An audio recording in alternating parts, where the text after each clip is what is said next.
I just hope that Michael Nicholson and co haven't had the weekend that I've had, and when they go into work this morning, that they've got a clear head, because they are definitely going to need it this morning. Let's get into it, as they say. Good morning and welcome back to the One Celtic Fans View. We all know where we're at. Celtic released a statement on Friday, and I've got the minutes of the meeting, and I think that the minutes of the meeting compared to the Celtic statement is very interesting. It is very interesting. I mean, we all know what the statement was that Celtic put out. Celtic transfers can only be negotiated privately. If you want to secure players, if we did it all public, it could create pressure, leaking to the media, blah blah blah. Right? We all know the statement. We thank Celtic supporters for their unmatched passion, commitment, and we all have the same ambition. Passion. Bollocks. And then when you look at the Celtic supporters' minutes of the meeting, this here is the smoking gun, as they say, and nice little talk of sort of the type of thing that the board would like. Now let's look at who was in attendance first of all. In attendance for Celtic FC, Michael Nicholson, Chris Mackay. So you've got the CEO, you've got the financial officer, and you've got John Paul Taylor. You then have the PR manager. Why would a PR manager be in a meeting with Celtic fans to talk about stuff? And then you have technology manager, Kevin McQuillan. And then there's the interesting one, the club lawyer, George Campbell. Why would a club lawyer and a PR manager be in a meeting with only three people from the Celtic Supporters Association? It's been said, I've seen some comments, that it was the three friendly amigos.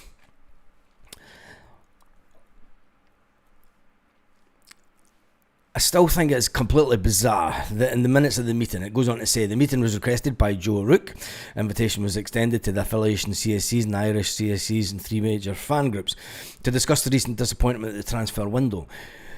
The perceived disconnect between Celtic, the meeting, the minutes of the meeting are a smoking gun of how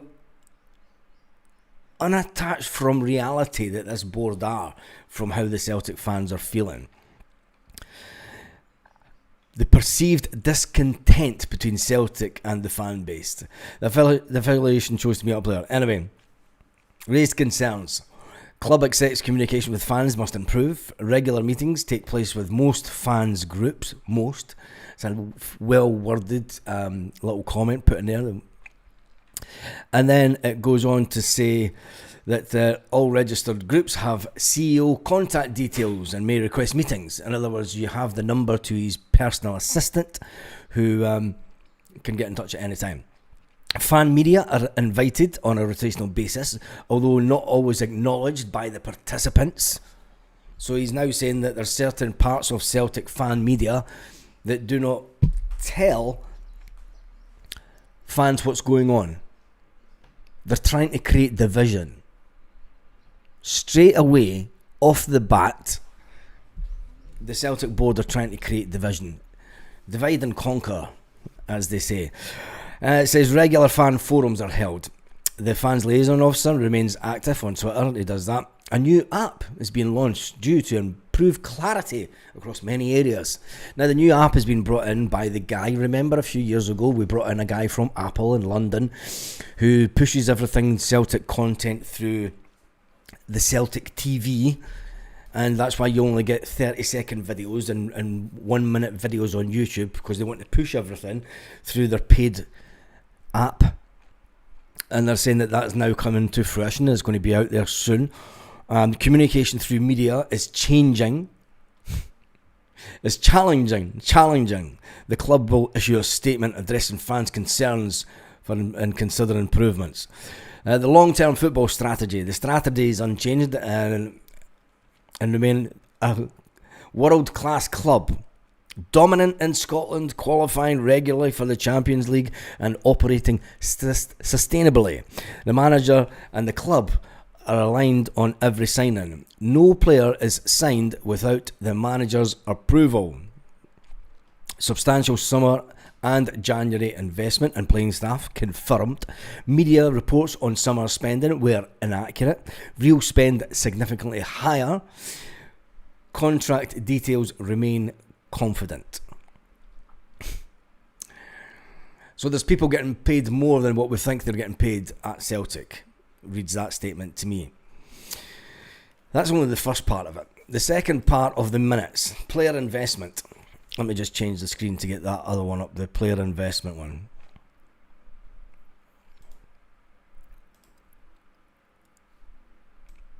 So this is the second part of it. I'll put a link to this. It is on Twitter, so you will need to go onto Twitter to get it. But I will put a link up to this. Player investment, unchanged. Progressively refresh and upgrade the first team and invest in youth with the aim of developing Champions League level players. Paul Tisdale, head of football operations and player ID and development. So there we have it. Paul Tisdale is the man to blame for the players that come into Celtic, not the manager. He identifies the players and gives them to Brendan, and Rodgers goes, "Is that the best you can get?" Yeah. I'll need to take them then. Yeah.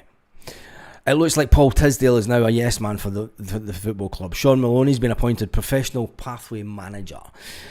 It's funny that they're putting this in. But anyway, stadium safety. They raised issues with crowd migration, pyros, etc.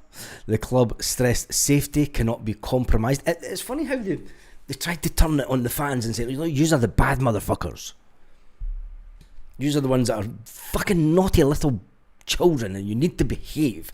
An appeal was made to fan groups to comply with regulations. Operations under review for expanding safety standing area through fan opinion is divided.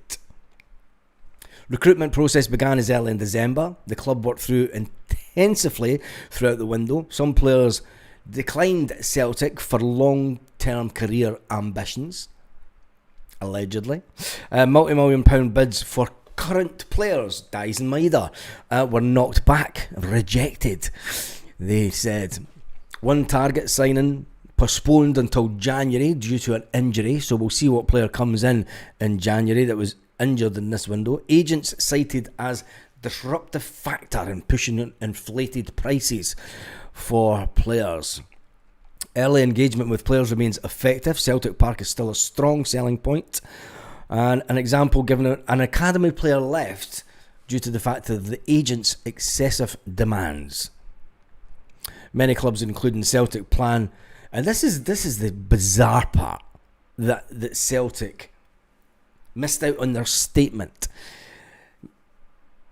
Many clubs, including Celtic, plan a transfer of a 3 and a 5 year strategy, and then there was a domino effect late in the window. Now they're going into finances. The good bit is to come at the end, because this is where I'm going to rip Celtic to part. Champions League non-qualification had no impact on the planned expenditure. Major investment in Barrowfield and the youth and the women's football is now fully functional. Upgrades at Lennoxtown for player education, forum, indoor pitch. The hotel development is now unlikely due to local issues. Yet it had, the planning permission was approved before, but it's now unlikely. I think that's a load of nonsense, but anyway. And for all yous that want the main stand expanded, South Stand a rebuild not viable. While in the SPFL, there is no appetite for it at Celtic PLC. With the current, they're basically passing the buck. They know that Celtic will never leave the SPFL. They know that Celtic have to stay in the SPFL. They're not going anywhere, and they also know that they can get out of spending money on the main stand to expand it, to make it bigger, by saying, it's not financially viable whilst in the SPFL. And let's talk about the cash. They said the large cash balance exists, but is required for sustainability and UEFA compliance. The back balance is not directly relevant to the spending cap regulations. Surveys. Your survey said, ding!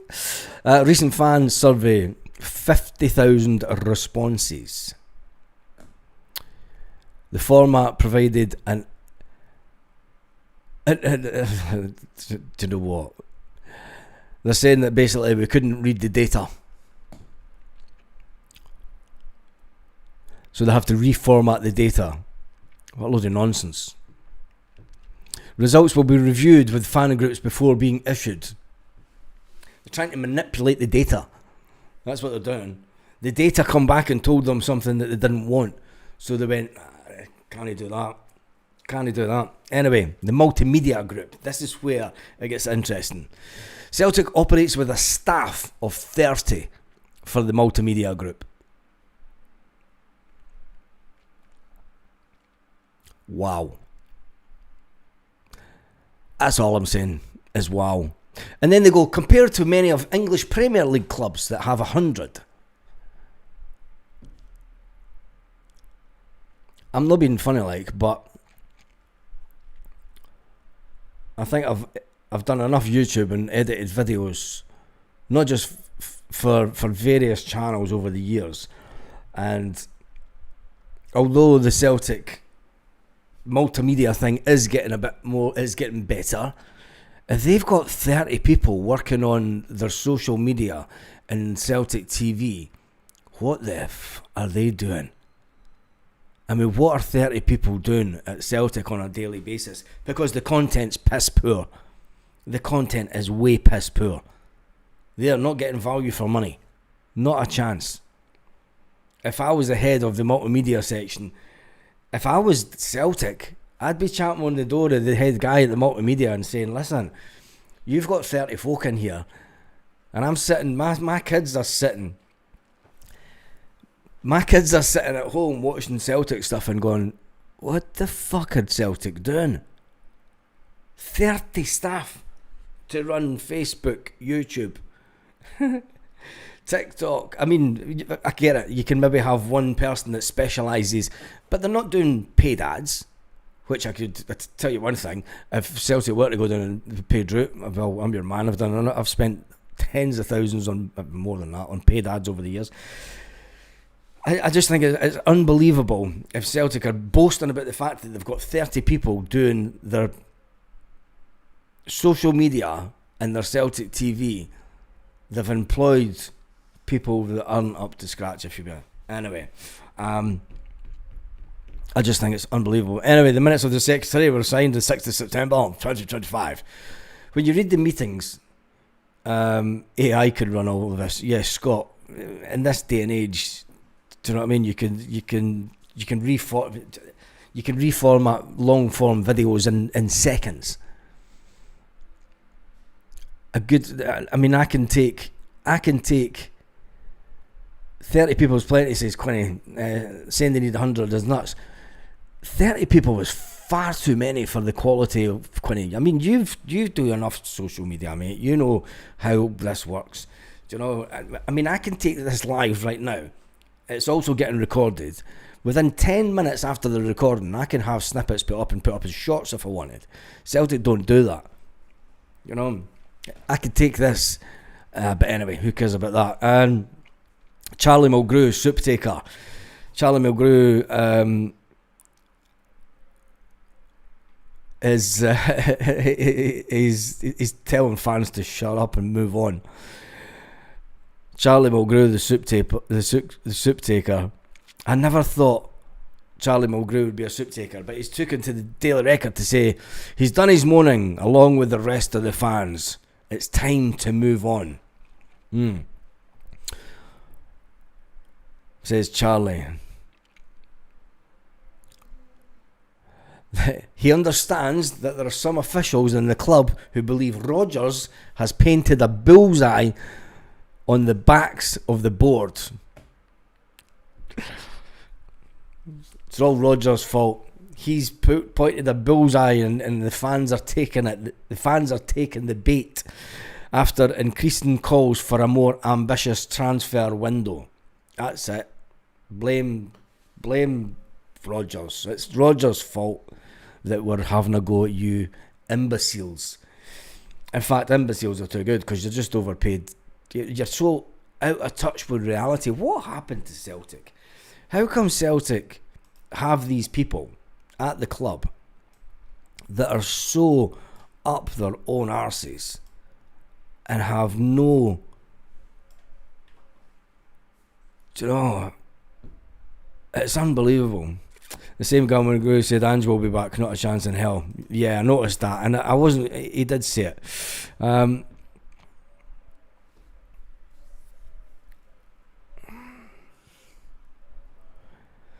Decline in the Atlantic League. Yeah, but the Atlantic League was basically, the Atlantic League was more Europa standard though. It was more Europa level money.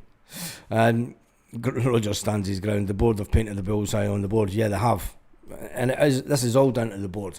But anyway, Charlie Mulgrew says it's time for us all to move on, which I think is just unbelievable. The patronising statement that Celtic put out compared to the minutes of the meeting that actually took place and the slapping on the back, and somebody commented, you're acting like a bunch of spoiled brats, it's like you never lived through the 90s. I don't know what you're having a go at me for, because I'm just telling you what's going on out there.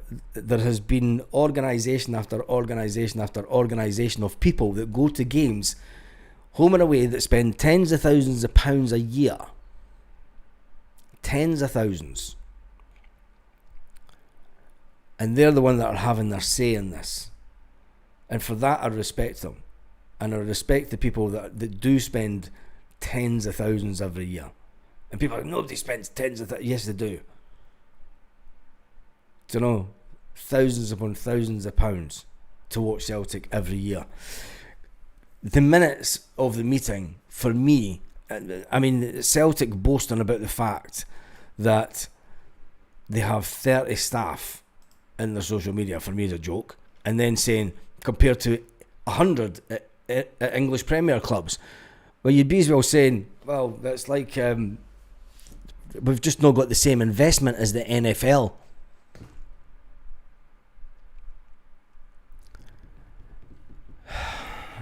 It's not always about money. We should be wanting to get to the next level. Yeah, the 90s was the last century. And for people to come on and slag me off and say, you know, I'm not pushing this. I had a weekend off with Celtic. Much like the plane ticket was for Kazakhstan, it was about 800 quid, mate. 700-800 quid. Don't know. Good morning from Turkey. And the fact is that it's what's the significance? Let me just see this. Where's that message? Football House has a good one. What's the significance of this vote of no confidence? What does it mean? In real terms, yeah, James, you got it right. To blame social media, i.e. you guys, who keeps us up to date, where the boards are silent. One of the things that the Celtic statement also said, that some of the fan media sites are putting out incorrect information. You don't know what's really going on, and we spread lies, rumours and inaccuracies about Celtic. Well, maybe if Celtic told us the truth, we would put out what is commonly known, not just by journalists in the UK, but journalists around the world. And people around the world that are commenting. When you've got board members of clubs coming out and saying that the way that Celtic are acting is unprofessional, you have to take note. When you've got the Swansea manager coming out and saying, I've no idea what's going on, ask Celtic, because they're the hold up. Are we just meant to ignore that? Are we just meant to go, it's fucking grumpy Welsh motherfuckers? But then when you've got the go-ahead Eagles people saying that Celtic are a joke, they need to act more like that mob across their city. Is that not a bit of a slap in the face? Borrowing Trump's fake news quote, yeah. It's anyway, what does the vote of no confidence mean? Ultimately, it doesn't mean a lot at the moment, but where it could escalate to next is interesting. This is a game of chess that the organisations are now. If Celtic tried to pass the buck with that statement on Friday night, and when it came out, trying to blame everyone else bar themselves for the situation. I mean, and I get it that some players just don't fancy Scotland, so you move on. I think that coming out with that in the statement was ridiculous in one sense, that if you phone a player, I mean, we spoke about this, if you phone a player and you phone the club and you go, we're interested in this player, how much is it going to cost? You then get on the phone to the player's agent, does he want to come to Celtic? If he says no, it's end of conversation and you go on to the next player. It's happened since football's began. And for Celtic to come out and say, like some players, we were in negotiations for ages, and then when we got to the real nitty gritty bit, the player said he didn't want to come. One of the first things that I always hold Alex Ferguson in high regard for the way that he managed Man United through the 90s, and the way that he went out and he went to young players' homes to speak to the parents. He picked up the phone. Brendan says he'd done it before. Ange says that they've done it. They pick up the phone, they phone the player, they find out if they want to come. They get... Ange Postecoglou done it all the time. He wanted to know the mindset of the player. Ange Postecoglou knocked players back because after speaking to the player, he went, nah, you've not got the right mindset to be one of my players, mate. Thanks, but no thanks. But you don't see Celtic coming out and saying, yeah, we looked at a player and do you know what? We didn't fancy him, so we left it, we moved on. Ange said that, we move on. You move on to the next target. It's as simple as that. Why did they not show the charity game on Saturday? People have phones to make donations like they do in England. Well, it was meant to be on Manchester City TV. It was meant to be on Celtic TV. Like me and you, like many people around the world, we tried to log on to Celtic TV and it said that it was coming and nothing happened. I think that the Celtic board didn't want to show the stadium empty, and I think that anyway, the board saw memes about Yamal's dad in Celtic gear. Yeah, exactly. Previously, when a player comes in, you always heard about the manager and the player would talk, but not heard that in this window. It's going to be interesting to see what action, if any, Celtic take this week. Brendan Rodgers will sit in front of the media on Friday and he will face a lot of awkward questions from the media. And he's already he'll be coming into work this morning thinking, fucking, what is it with these fucking knobheads and their stupid statements? I'm the one that's going to be in the firing line on Friday while they sit up in their wee offices in Celtic Park with the curtains closed, the doors closed, and they're obviously, the algorithm sees nothing. The algorithm, but they don't do social media, do they? I mean, when you get to Peter Lawwell and Michael Nicholson's level, you're not sitting on Facebook all night, are you? You're not sitting on YouTube watching videos. John Paul Taylor does, due to the fact that he has to have his finger on the button is what's happening with fans. And I still think that it's unbelievable to having a meeting The club lawyer. What the fuck was the club lawyer there? You're not sitting in a polo cells here. You're not sitting. The Celtic fans are not the CID. They're not sitting trying to say, like, trying to find out how bad you've been. Oh, we're getting the lawyer in. No comment. No comment. Michael Nicholson doesn't even say no comment. He just sits there and looks. And then the lawyer goes, "Can we move on to the next question?" It's like a really bad TV programme. It's like an unbelievably bad TV. I mean, John Paul Taylor, the fans liaison officer, he's the only person that has real contact with the players on an ongoing basis. Nicholson and Chris Mackay, I think that they know that the wagons are circling round Celtic Park in a terminology, and they are camped in for the fight. And they think that manipulating the minutes of an AGM, manipulating the minutes of a meeting to put out a statement that, really was unbelievable. Unbelievable statement compared to the minutes. But it is what it is at Celtic. And I have no idea where the club and fan base goes from here, because the fan base wants some kind of action. Stop moaning. Who's moaning? Go away. That's what the Celtic board are shouting. Yeah, basically. Do they want transparency from the board? Well, the thing is, the Celtic would say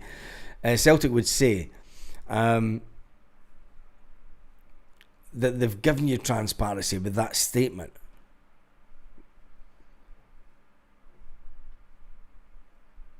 I plead the fifth. Yeah, it would be, wouldn't it? It's going to be an interesting day to see if Celtic do come out with anything. They're not that reactive, Celtic. They will sit and look at the reaction from the statement. They will look at the fact that fans have given them a vote of no confidence. It means nothing. It does mean nothing. They'll know that it means nothing. But you're talking about an AI statement they sent out. Yeah. When it comes to Friday, I think that's when we'll see the next escalation of this. It's not going to end quick. This isn't going to be resolved before the game this weekend. And we remember that Celtic do have a game this weekend. Some of the players are still away on international duty. It is 6 days, 5 hours and 31 minutes and 42 seconds as of this moment until Celtic fans head down to Kilmarnock and take on Kilmarnock on that plastic pitch. Brendan Rodgers knows it is a game that we must win. We are sitting top of the table. Kilmarnock are sitting in 6th position. They've been the draw specialists this year so far. They've played 4 games and they've drawn 4. Celtic will want to go out and put on a little bit of a show to make sure that the fans and Brendan Rodgers will want to get the team all going in the one direction. But the one direction is forwards. But he's got 2 players that don't want to be at the club, and Yang and Daizen Maeda. All eyes will be on Brendan Rodgers on the press conference on Friday, asking the question, do you play the players that want away? How do you integrate these players that want away? And they'll say, look, they're professionals, they need to get on with their job. And Brendan Rodgers, I told you when Brendan Rodgers said during the window, he's told players, you'll get your money at the end of the month. Brendan Rodgers' exact words. I told you that everything makes sense. When Brendan Rodgers says something and it's cryptic, there's a meaning behind it. And when he said, when you get your bank statement at the end of the month, it will have Celtic on it. So whilst that happens, you put in 100%. It all makes sense now, doesn't it? Because Dyson wanted away, he wasn't given 100%. Yang, well, he's just Yang. He's just the standard. It's just unbelievable. It's going to be nice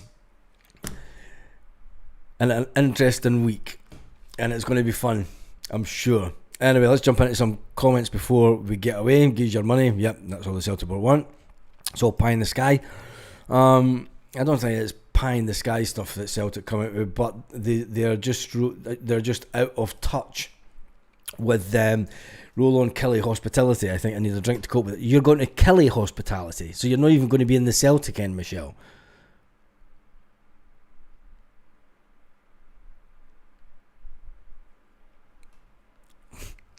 Brendan talks in riddles. I've said before, Brownwater, Brendan Rodgers is very articulate and he can tell you things without pointing the finger. You've always got to analyse every single thing that Brendan says and then remember it, because the penny will drop at some point, and that's what it's done over this weekend. And that's the reality of the situation. You just asked for a statement, now you got it. What were you expecting? What I've got to say to people online and to people that don't go to games, and maybe there are people that go to games that are fully supportive of the current regime, fully supportive of the current board, fully supportive of the way the club has been run, fully supportive of the shambolic transfer window, 100% believe that the club would never lie to them, 100% believe that the club is run in a fit and proper manner in a football sense. Let's not talk money.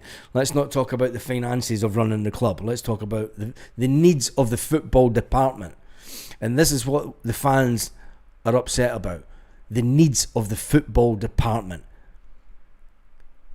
Everyone that has a say, everybody... everyone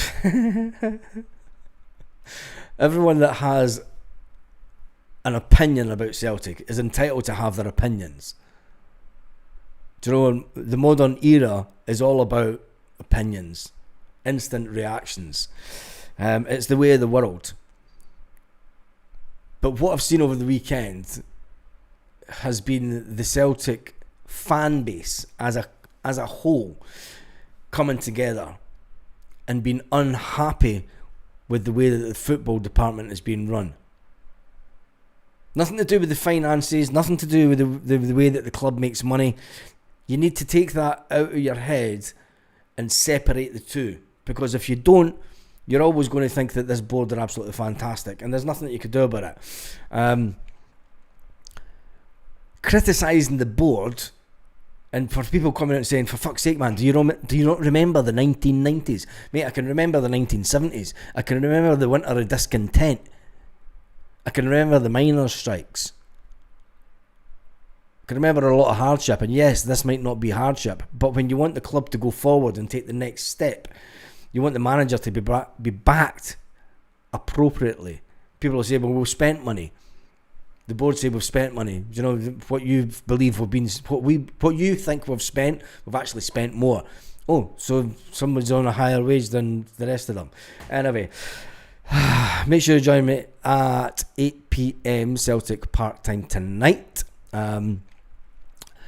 Here's a bigger question: how are you going to go with the fans and manager at odds with the board? The players wanting to leave, and we're always at all-time low. Can we perform with all this going on? I said, Stephen, in a video on, I think it was Friday morning, that the media will be all over this, and we've let Rangers off the hook this week. They should have been getting so much bad press that the pressure was on them. The pressure's not been on them all this week. It's been all about Celtic and the very negative connotation of everything regarding Celtic. The board tried to nip it in the bud on Friday. Charlie Mulgrew coming out and saying, look, we've all had our moan now, let's forget about it. Funny that he was at Celtic Park and then comes out with, like, we've all had a moan about it, like, we move on now, calm yourselves out there. You know, sit down, shut up. Don't stand up and sing. If you're going to sing, make sure it's the right type of song. It's not what Celtic are about.